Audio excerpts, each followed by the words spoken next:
بسم الله الرحمن الرحيم.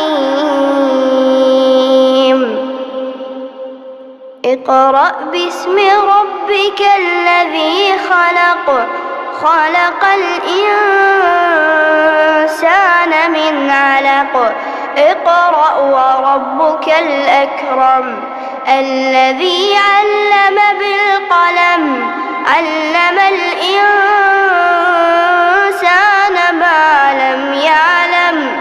كلا إن الإنسان ليطغى أن رآه استغنى. إن إلى ربك الرجعى.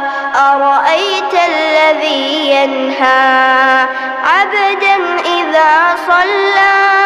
أرأيت إن كان على الهدى أو أمر بالتقوى. أرأيت إن كذب وتولى. ألم يعلم بأن الله يرى. كلا لئن لم ينته لنسفعا بالناصية، ناصية كاذبة خاطئة. فليدع ناديه. سندع الزبانية. كلا لا تطعه واسجد واقترب.